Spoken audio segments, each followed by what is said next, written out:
Welcome to the bold analysis.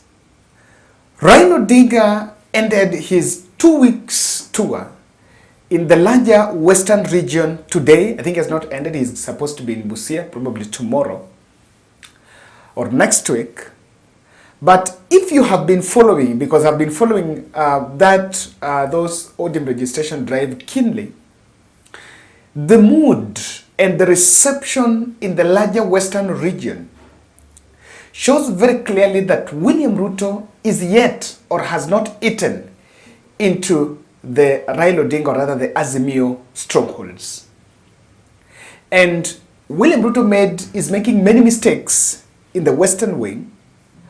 If you look at the mammoth crowd in Kisii, and he has very strategic leaders in some of those counties. In Kisii, Simbarati is very strong. In Kakamega, Governor Fernandez Baraza is very strong. Busia is sealed. And in Vihiga, Osotsi is coming up. Nyamira, Omogeni is coming up as the point person. So it is very clear that Raila Odinga reception in Western is something that cannot be wished away. But there is one message I realized. It was a message that was very common in almost nearly all those valleys. That Raila Odinga go and vie. It has been coming up, and I think that message was choreographed, politically choreographed, as a strategy to charge the crowd. And so, in this podcast, I want to really weigh on this. I am one person that believe that Azimio la Umoja needed to get another reason to take their voters to the ballot. But just to tell you what is it, I want you to look at how Western Kenya, especially the Kakamega, was very highly charged. Ona mimi sasa mbunge wenu wa sitting MP nimeangushiwa nyumba milimani. Nyumba yenye nimeishi ndani 22 years, mkikuja kuniona ilibomolewa usiku. Kama wanaweza nifanyia mimi hivi na wananijua, wamekula kwa nyumba yangu, wamekuja paka kwangu, they know me in person na wamenifanyia hivyo. Baba, hasira ambayo niko nayo siendi kotini. Hasira yenye niko nayo naenda kufunga Lurambi. Nafunga.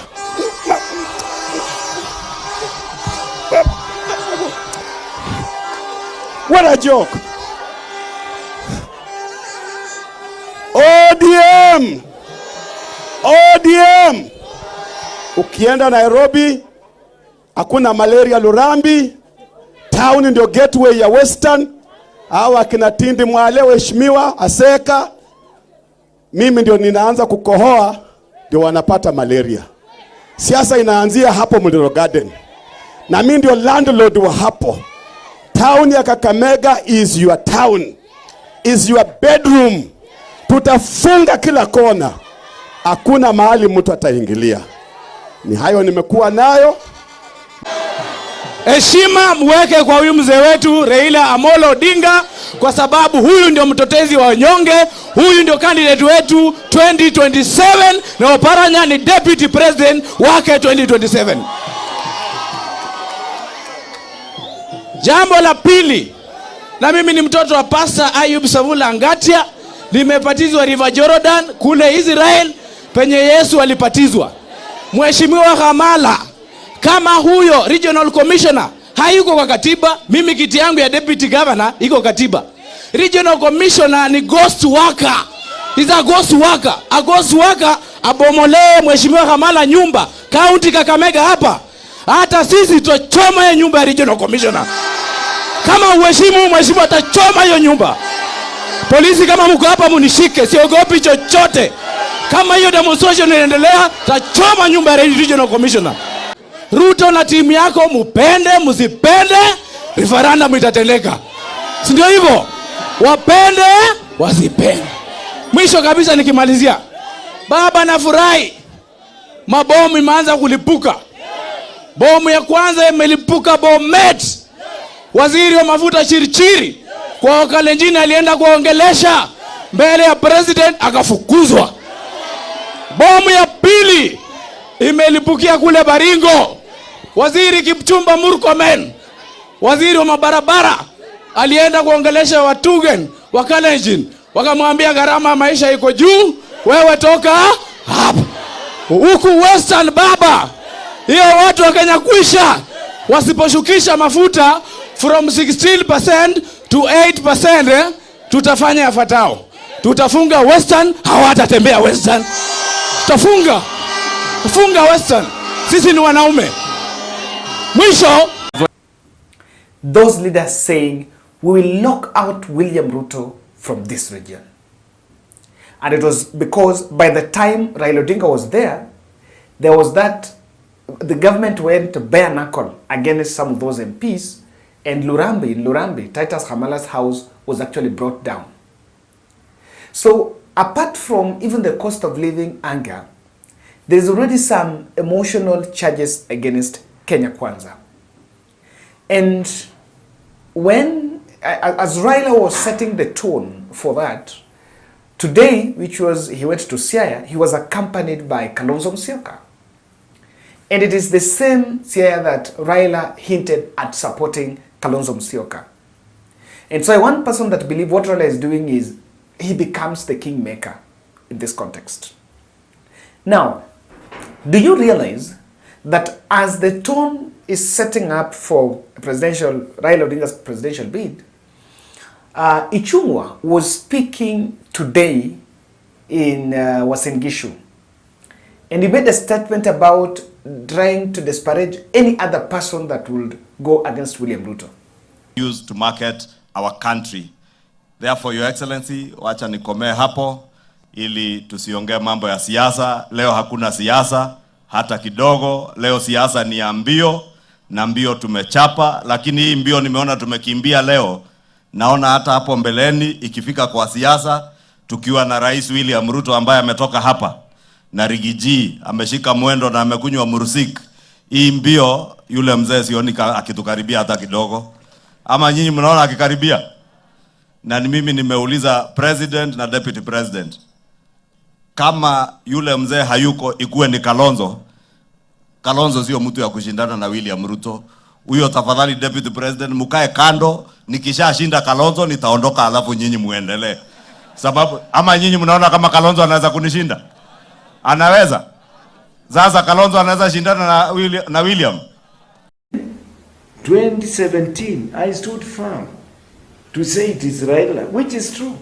The numbers with Raila up to today, even if Raila offloads the position of the leadership of Raila Amolo Odinga, the charisma, the personality, you know, the way he articulates issues to Kenyans. Nobody will pick it from Raila like this and walk with it. There's no way. 2027, if Azimio has to make an impact, not win, impact, Raila has to be the candidate. Anybody else, well, later hiyo ni mswaki tutakuonyesha vile tutatafuna hiyo. Asubuhi tutakuwa tumemalizana naye. So there is a narrative being set that William Ruto cannot be defeated. I want to say this for the record. I still believe and I still hold my position. The silver bullet that William Ruto needs is Kalonzo Musyoka. Oh, Azimio can take this from me. As Kalonzo is just weak if he's alone. But if Kalonzo gets the backing of Raila and Uhuru Kenyatta, one is a vote mobilizer, one is a financer. And then you take the ODM machinery behind Kalonzo Musyoka. I'm telling you, I believe I still hold that position. But I want to share this, and in this podcast, I wanted us to just look at the Azimio silver bullet, what Azimio should do moving forward. But before that, I listened recently to Moses Kuria, and I want to bring this forth because it is what is giving me the basis of that Azimio silver bullet against William Ruto. Moses Kuria was having an interview in a Kikuyu radio station. And he confirmed that Western envoys from the United States, UK, and the European Union played an instrumental role in ensuring that President William Ruto ascended to the top seat, especially during the voting tallying and the period process, the moment the country was going through that. And he's saying, Moses Kuria is confirming that he called Duale and Nyoro because he's the person who was coordinating the international ambassador, the ambassadors, and called the Western ambassadors to chrome, or rather to rush to bomb us. And it was a clear gesture on what exactly, because if they even made calls to those envoys and people to go there and help, I don't know at what extent they'll help. So there is one reality that even any other person who wants to vie cannot underestimate. That William Ruto got the lifting of some European powers. You know, some of us have been wondering, and the experts have been asking, why is it that Ruto is pursuing a lot of the global agenda, even at the expense of our local issues here? Within this 1 year, William Ruto has visited the European Parliament, gave some trip there. I don't know how many times has he gone to Germany, like thrice. He has gone to France thrice. He has gone to US twice. He has gone to Dubai thrice. He has gone to China. Tomorrow he'll be in India for the first time. So you may wonder that why is Ruto more of a Western candidate? I remember during the climate summit, some CSOs, some civil society organizations, they were even complaining that exercise, or rather that summit, had been hijacked by William Ruto, who is pursuing the interest of the foreigners. And so I want to say for the record, as Azimio la Umoja and the Raila axis is working, number one, on the candidate, and number two, on the winning strategy. Because for sure I want to say this. It's ODM and Azimio, ODM and Jubilee that have started activations.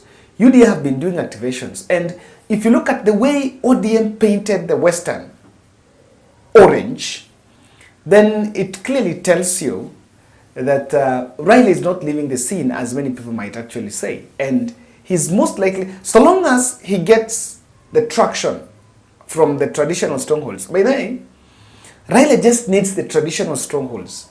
For the Azimio team, they just need to maintain Nyanza, need to keep Western, need to keep parts of, you need to keep Coast. Nairobi is gone. William Ruto doesn't have Nairobi. For the first time, that one you can say without fear of contradiction. Nairobi will swing to Azimio very fast. Everyone. Because it is Nairobi that is feeling the pinch. Then you need to get to the areas of Turkana and the Kajiado and the Narok and parts.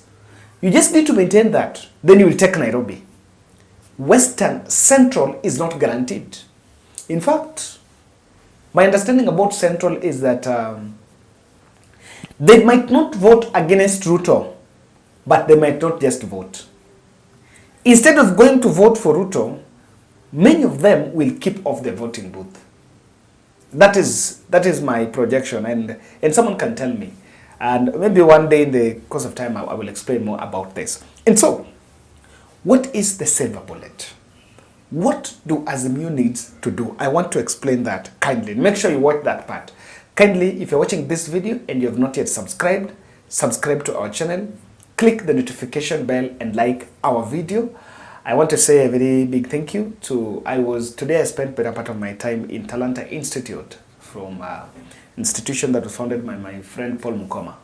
So if you're within, you just have your KCSE, someone has done your KCSE Form 4 leaver, and you're looking for how to gather skills even in media and journalism, you can register the Talanta Institute.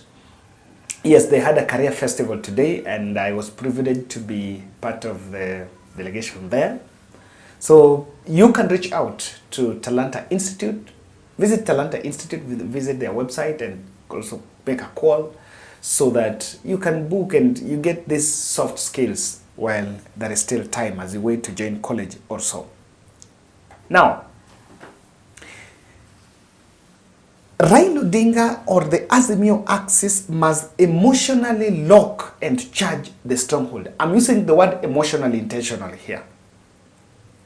You see what happened in, you see those sound bites from Kakamega? When those houses were demolished, they're even threatening a protest against that demolition. And emotionally they're saying, I'm not even going to quote, I will just lock Lurambi. I will just lock. Now, it should be the locking.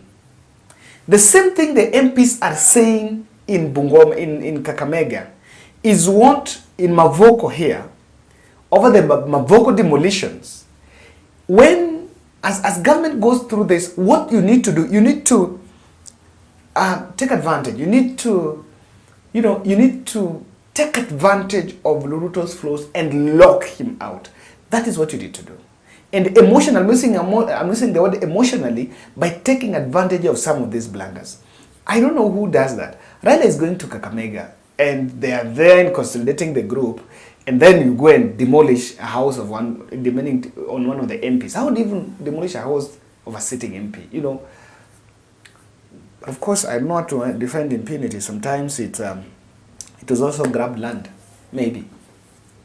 But my point was very clear. The same way Mombasa, Governor Abdul Swamad was having an altercation with Rigathi Gachagua, emotionally lock out Ruto or UDA from those regions. In fact, it's just about locking out UDA.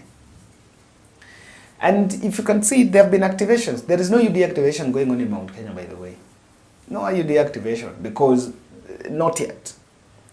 And so, that is number one strategy. Number two, it is time for Azimio Brigade to package a revolution campaign. I have had two leaders speaking about this revolution. I've had Wanjigi and I've had Murade. Now, I know constitutionally, there is no way you can remove William Ruto from power. Okay, the vote of no confidence, he has the majority in the parliament. So there is no other constitutional out. Okay, the constitutional provisions are there, but the impossibility, it's a bit impossible. But because of that, you need to offer a solution. The public is asking for a solution. What can save us? Offer that solution. And I think it's high time that the Azimio team boards the revolution train. And that revolution message, according to me, is going to get a spark. Why? There's so many things that Kenyans think need to change. And Kenyans are helpless because Parliament is under William Ruto, and bit of everything going on, Ruto is on it. So there is bit of that desperation. Number three, the messaging on Azimio's side should be more centered on the policy issues Kenya Kwanza is getting wrong. And I want to use these ones that are in public. Just want to use these two. Number one is the housing levy. Number two is the fuel, the 16% VAT. Now, the housing levy, over 700,000 civil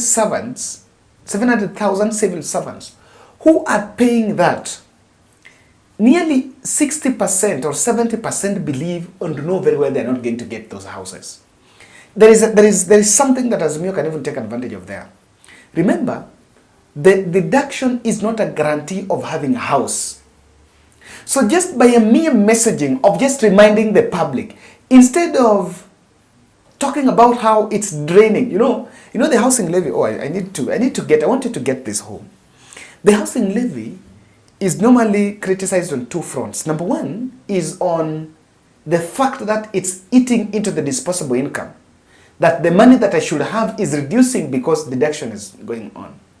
The other second bit of its criticism is on the fact that the deduction is mandatory, but there is no guarantee that I'm going to get a house, or there is no direct correlation between my deduction and even probability of me getting a house.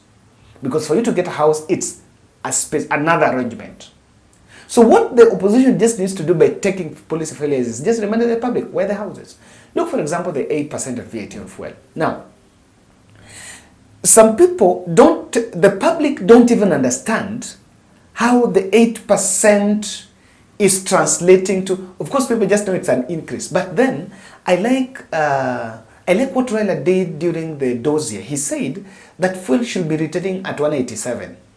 But because of this G2G deal and the dubious deals around here, the fuel is trailing at around 200 plus. Now, that's what we need to do. You need to tell the public that instead of that 8% that has been put, how has it affected the price? And remove the percentage in messaging so that you tell people. So without the 8%, or you tell Kenyans that will drop the fuel to 150 or 130. Uhuru left it at 140. How it has reached 200 is a miracle no one can even explain. Lastly, regroup all the forces against Ruto. Regroup all the forces. And regrouping all the forces is where I believe you need to get a compromise candidate. Raila Odinga cannot vie, and I want to say here, Raila Odinga cannot vie for presidency and mount a very successful campaign, not only successful, but a very successful contest against William Ruto when Kalonzo Musyoka is also on ballot. Because Kalonzo will take his constituency. The Eastern is his. That's number one. Number two, there are also disgruntled people on Kenya Kwanza that will now say, I don't want Ruto, but instead of Raila, let me take Kalonzo. Even though I know Raila might become second best. And so, if you have Kalonzo, and Kalonzo gets the backing, and I'm very sure Uhuru Kenyatta will not refuse even to back Kalonzo, and then all those the Mudamas that are talking will back Kalonzo. When you support Kalonzo, Mike Sonko will back Kalonzo. There are quite a number of fellows. You'll even activate a new political base, and I want to explain this. ODM is already strong. ODM has its base. Now, Wiper has not been so much strong for even in the last election because they didn't have a presidential candidate. The moment you have Kalonzo as a presidential candidate, one thing you see is everyone who will be vying in every constituency will be willing to use that Wiper ticket. Even in Mount Kenya, Wiper will get seats. There are those who will vie with Wiper, even in the coastal region. So you shall have sprouted a new political base in the name of Wiper Party when you pick Kalonzo. I don't know. That is my take. I still believe Kalonzo is the silver bullet. Challenge me. I want to read your comments on this. Thank you.